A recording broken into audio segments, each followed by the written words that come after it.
Bueno, es un verdadero placer de estar con vosotros esta mañana.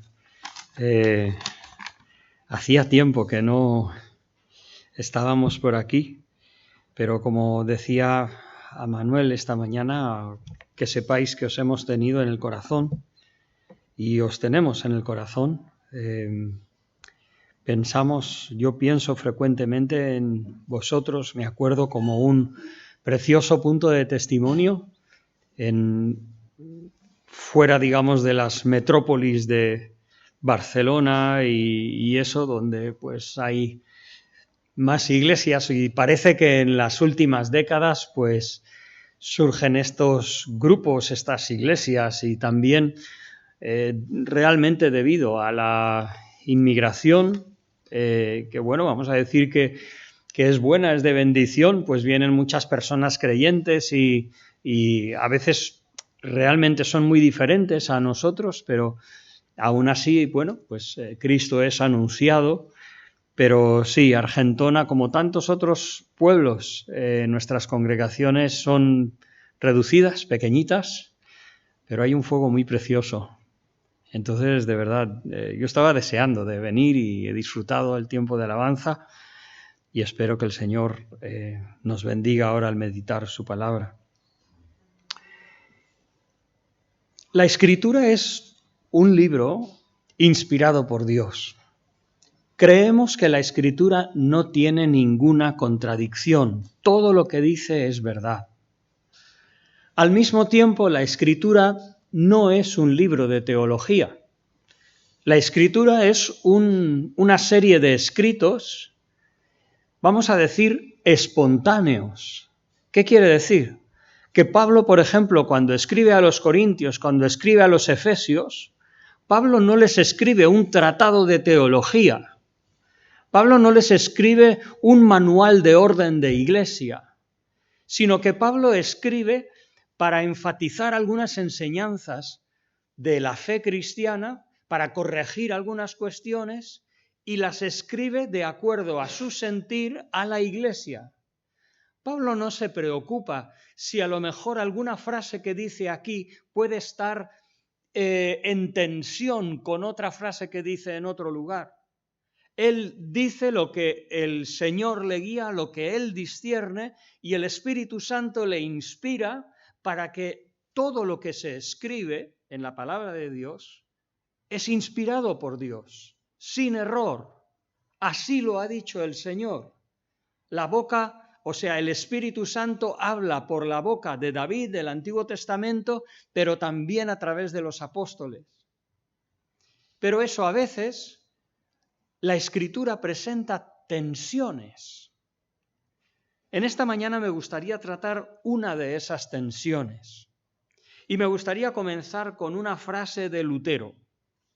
Lutero vive en un momento donde la Iglesia Católica pues había estado en un caos, una degradación profunda, institucional, donde el papado, la jerarquía, todo el sistema pues estaba engangrenado. Y entonces Lutero, pues buscando una iglesia primitiva junto con otras personas, pues Dios le usa para sacar a la luz pública y a la proclamación pública lo que es la verdad del Evangelio. Así como la Iglesia Católica decía que no, que una persona pues es justificada poco a poco, progresivamente, en la medida que una persona se va justificando, va mejorando sus vidas, pues se va acercando a lo que Dios quiere y espera que un día pueda ser salva.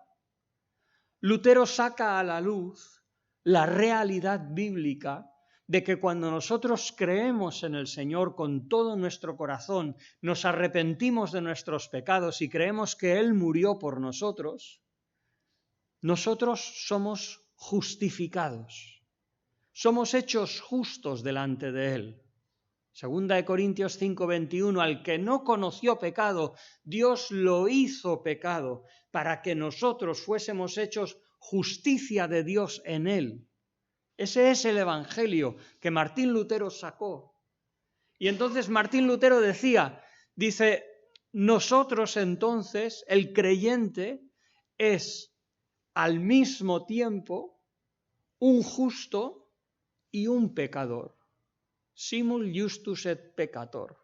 Simultáneamente, no es tan difícil de entender, justus, justo, y peccator, pecador. Pero eso es cierto. Dejarme ir a dos pasajes de la Escritura que nos podrían plantear una dificultad, una tensión, y me gustaría de alguna manera resolver esa tensión.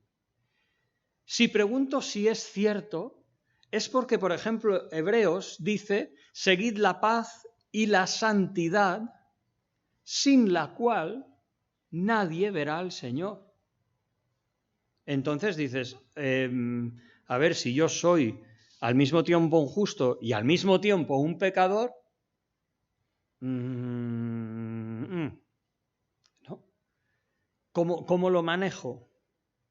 En Romanos capítulo 2, el apóstol Pablo habla del judío y le dice, eres inexcusable quien quiera que seas tú que juzgas, Romanos 2:1, porque en lo que juzgas a otro, te condenas a ti mismo, porque tú que juzgas, haces lo mismo.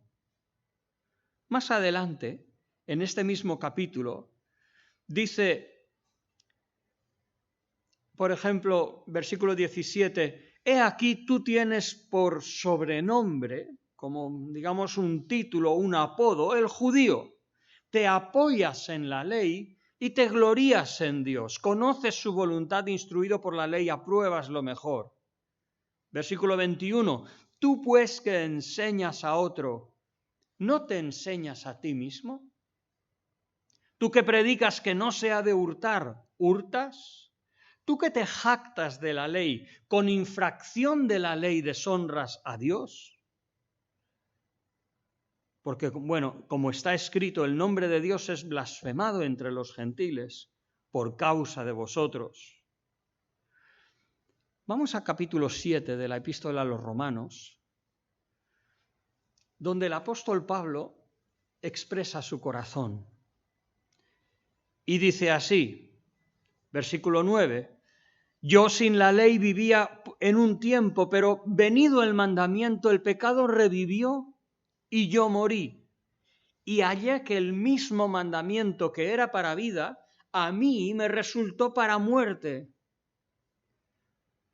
Un poco más adelante, versículo 14, dice, sabemos que la ley es espiritual, Romanos 7:14, mas yo soy carnal, vendido al pecado.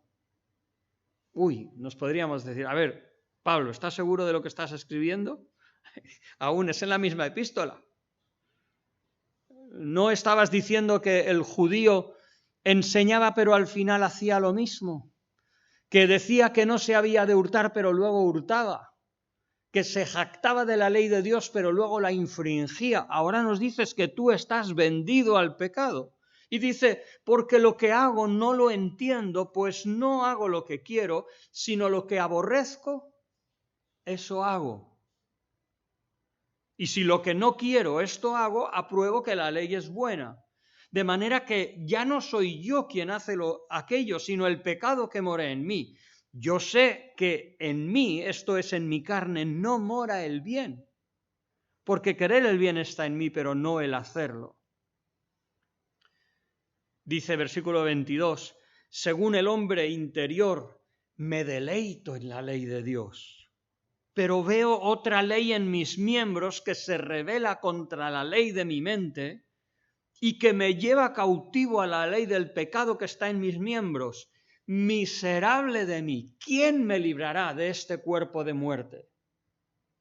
Podríamos decir, Pablo, ¿por qué condenas al judío si al final tú te encuentras haciendo lo que no quieres? ¿No es lo mismo?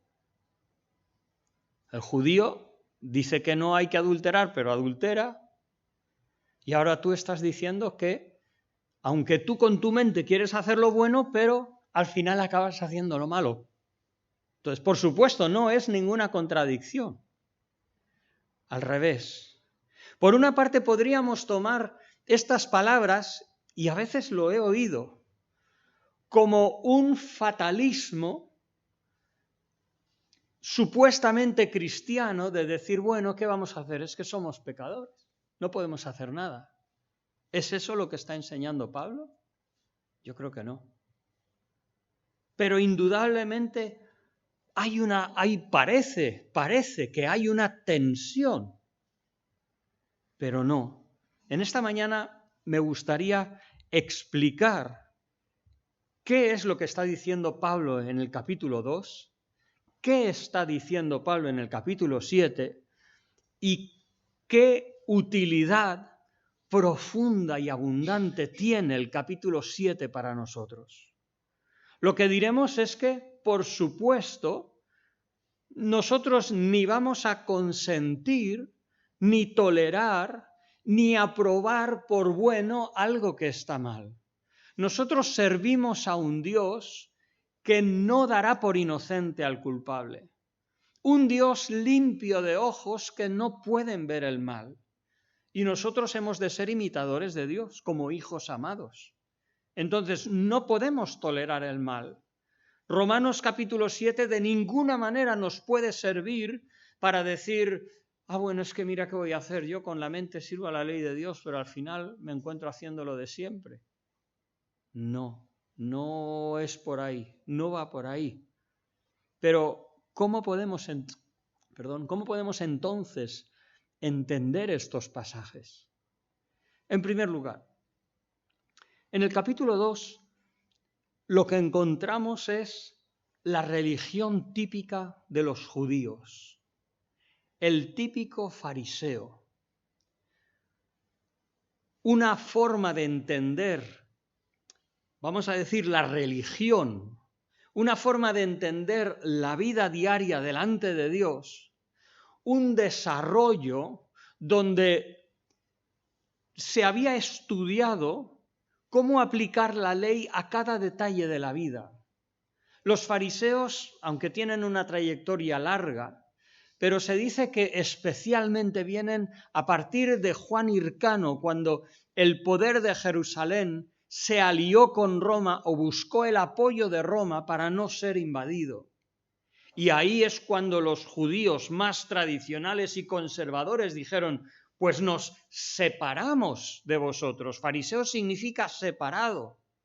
Y entonces los fariseos eran vamos a decir, los estrictos, los que se fijaban en la Escritura, los que querían vivir de acuerdo a la voluntad de Dios.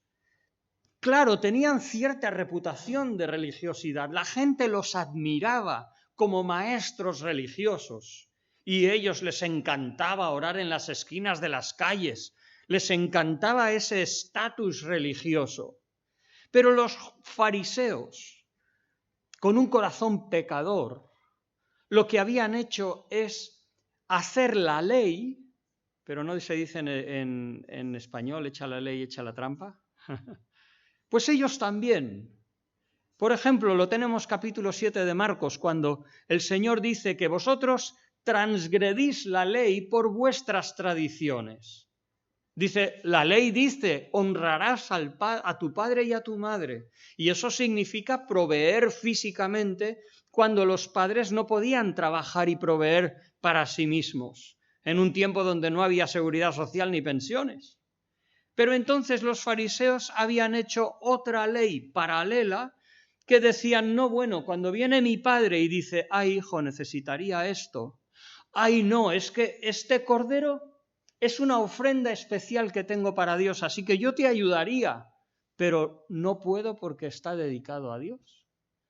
Y el Señor dice, vosotros con vuestras tradiciones habéis puesto cargas pesadas en la gente, pero luego tenéis vuestras cláusulas particulares con las que os escaqueáis de vuestra responsabilidad. Eso es lo que vemos aquí. Por eso en lo que juzgas a otro te condenas a ti mismo, porque tú que juzgas haces lo mismo. En segundo lugar, fijaos qué tipo de pecados el apóstol Pablo denuncia de los judíos. Dice, por ejemplo,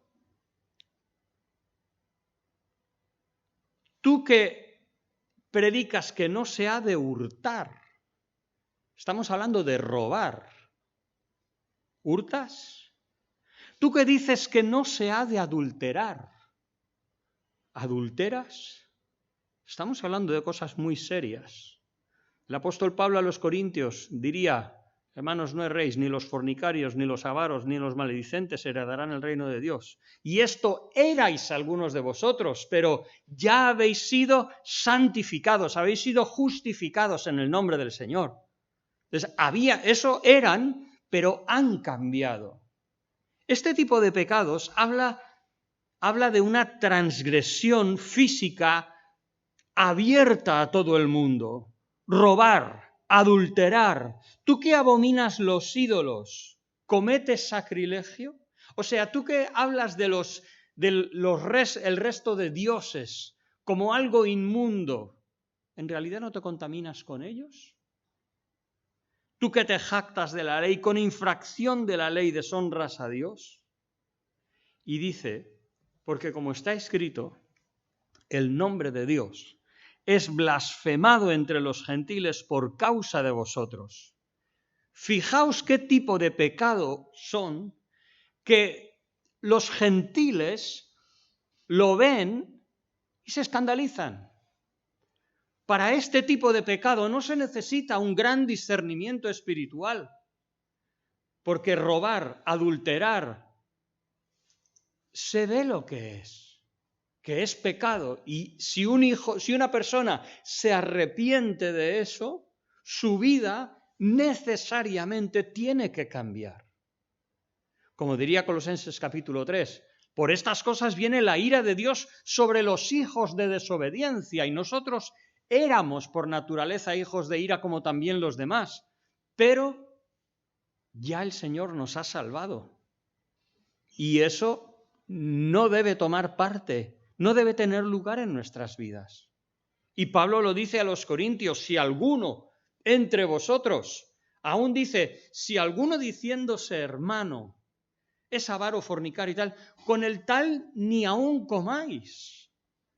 Entonces, una cuestión es la religión judía, donde creían mentalmente en las cosas de Dios, pero a la hora de la vida práctica se olvidaban totalmente y vivían tan injustamente que aún los gentiles que no conocen a Dios podían decir, o sea, podían blasfemar a su Dios porque su vida era patente que estaba mal, era injusto.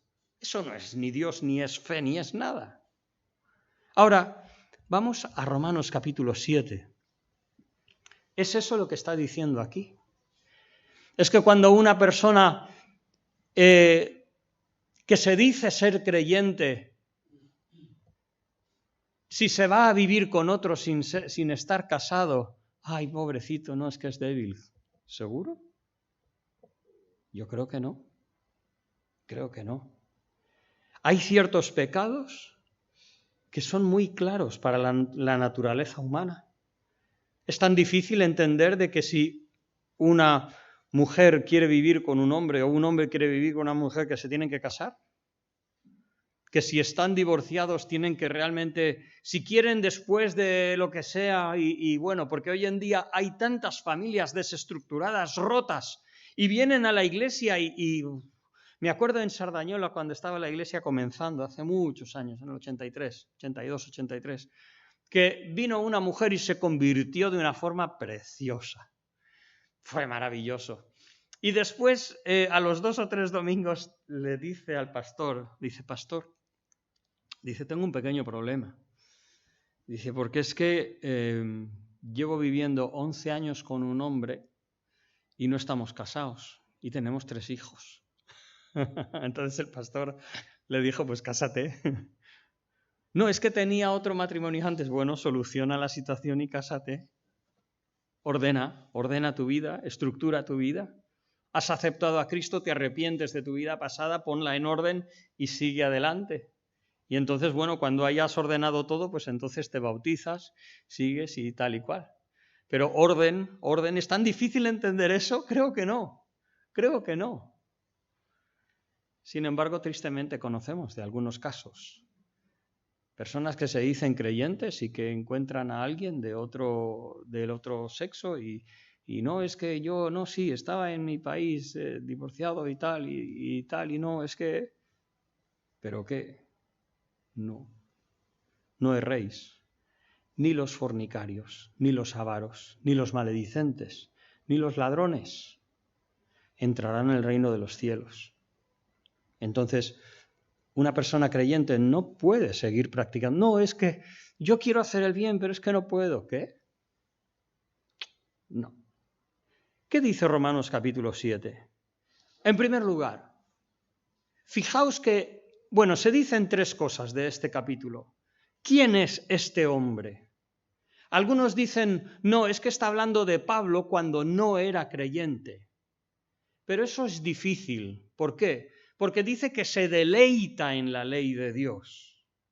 Dice que en su hombre interior se deleita en las cosas de Dios. Eso es un creyente. Entonces, no me encaja. Realmente está hablando de Pablo como creyente. Ahora bien, fijaos, ¿de qué pecado está hablando aquí? Aquí Pablo de ninguna manera está diciendo, no, yo es que moralmente quiero hacer el bien, pero cuando voy por Corinto, por alguno de los barrios que no son de estos, pues no puedo hacer otra cosa que caer. ¿Qué dices? Aquí está hablando de codicia, algo interior. Aquí está un apóstol que como creyente desea ser puro en su corazón. Aquí es el apóstol Pablo, como creyente, en la narrativa de lo que es el Evangelio y la obra de Dios en la vida del creyente, donde desde el capítulo 6 dice que nuestro viejo hombre ha sido crucificado con Cristo para que no sirvamos más al pecado, para que muramos a nuestra vida vieja y vivamos una vida nueva en el poder de la resurrección. Lo que pasa es que no nos ha dicho cómo. Nos ha puesto la meta, pero no nos ha dicho cómo.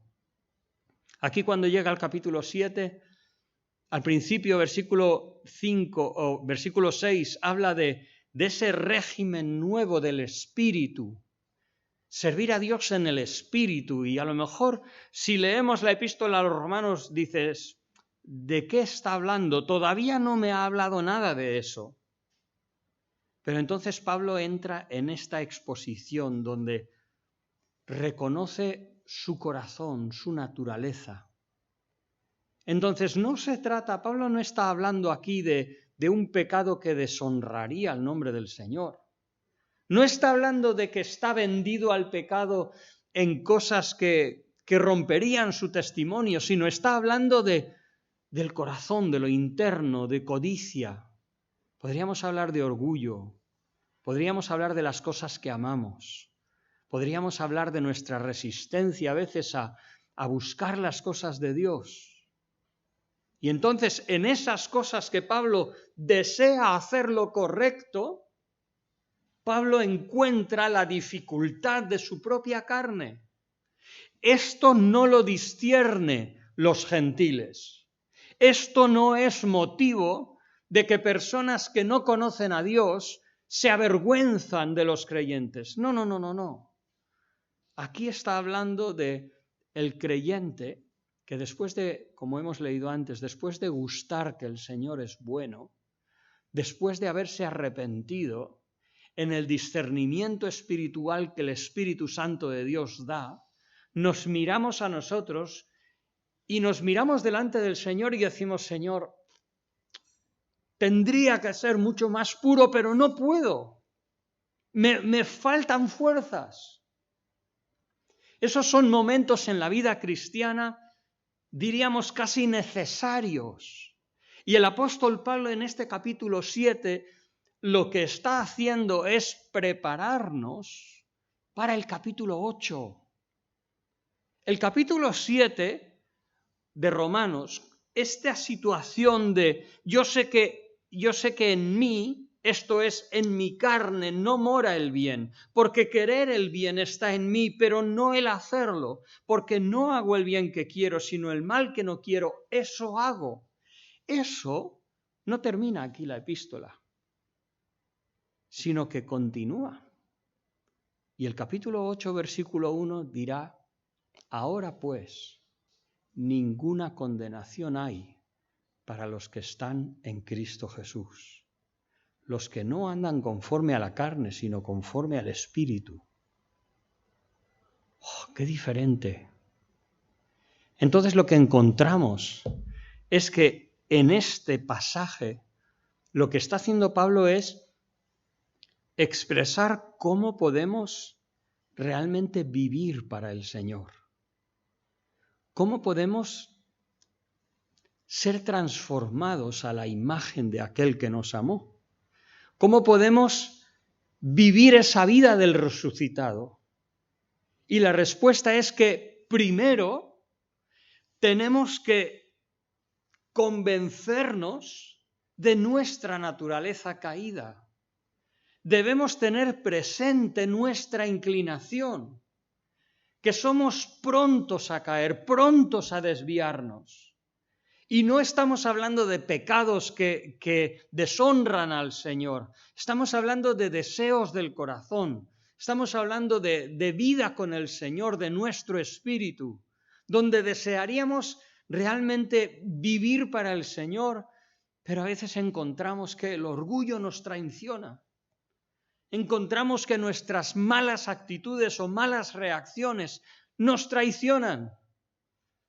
Y nos damos cuenta después de que hemos hecho mal, después de que hemos juzgado algo mal. Entonces nos damos cuenta, he hecho mal, he sido egoísta, he sido orgulloso. Eso no deshonra al Señor, eso le honra, porque nos hemos dado cuenta por la santidad de Dios que el mal está en nosotros. Aunque, como dice Pablo, con la mente sirvo a la ley del Espíritu, o sea, yo estoy claro, fijo y determinado a servir a Dios como creyente.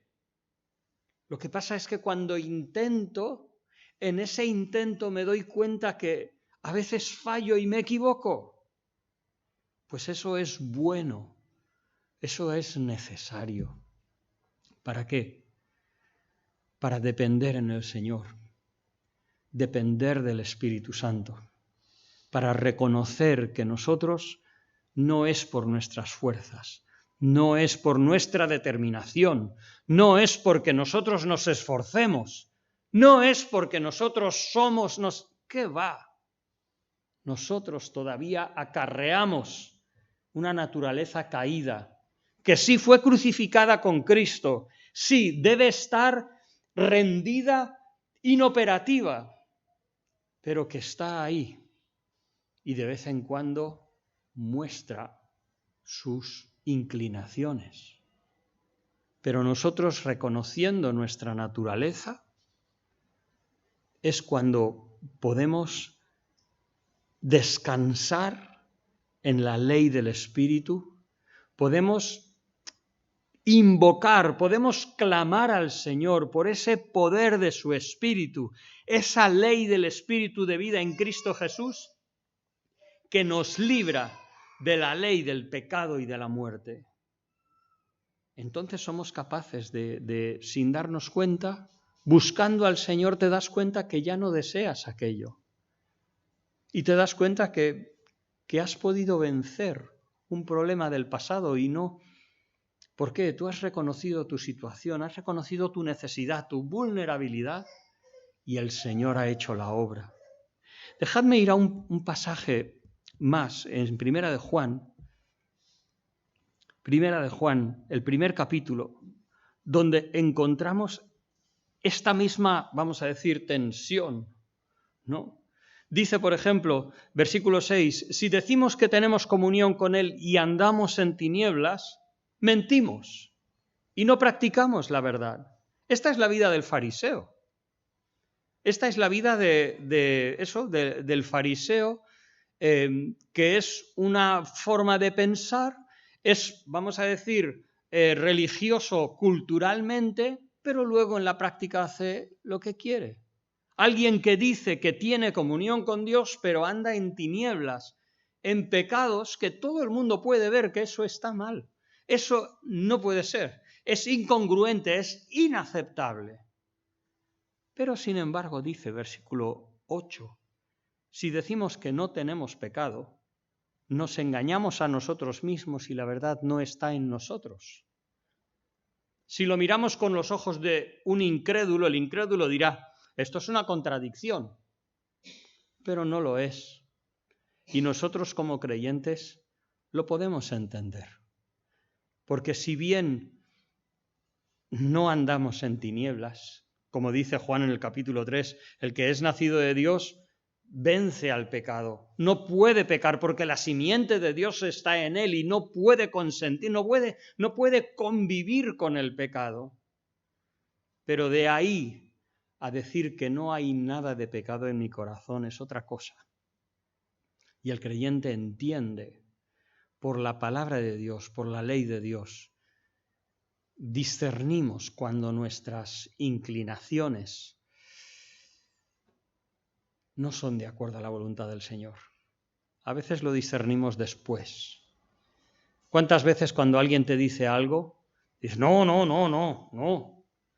Y luego en tu interior dices, pues igual sí. Y te das cuenta que a lo mejor un poquito de orgullo, a lo mejor un poquito de egoísmo, a lo mejor un poquito de. Entonces, hermanos, fijaos, no hay tensión. Nosotros no diremos como... A veces de las tensiones es donde surgen los sistemas de teología, ¿no?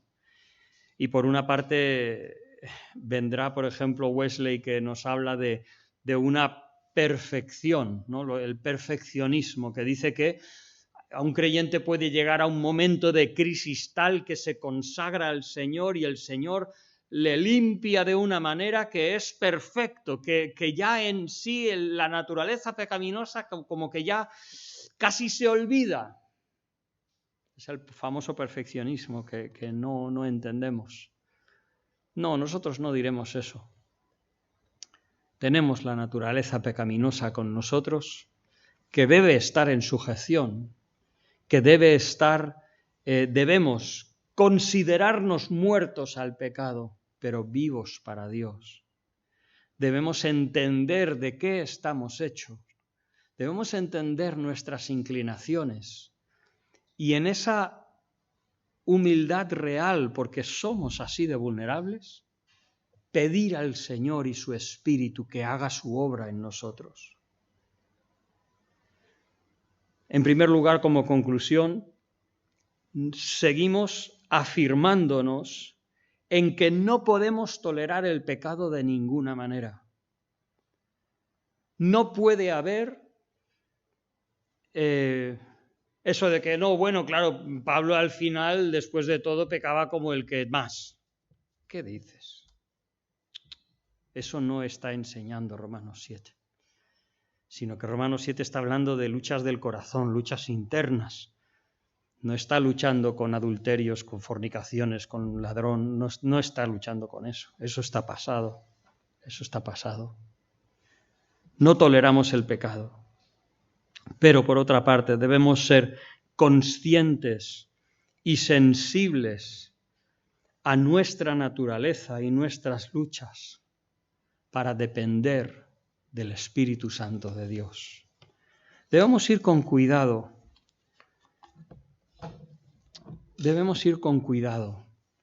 Incluso de que a veces nuestra fe no nos juegue una mala pasada.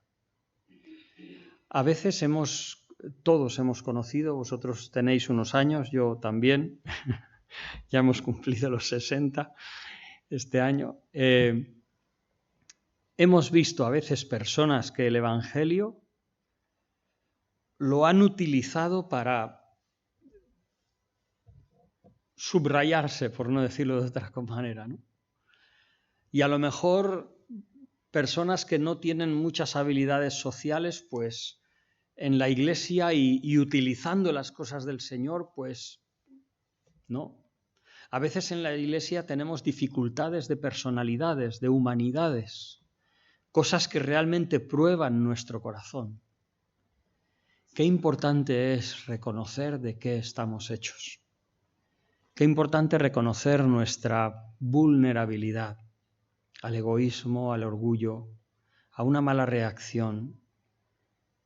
Deja que el Señor te muestre quién eres para depender, para clamar por la obra del Espíritu Santo, que Él nos transforme a la imagen de Cristo. Y si luego hay algo bueno, pues es por la obra del Señor, no somos nosotros. Que el Señor nos ayude.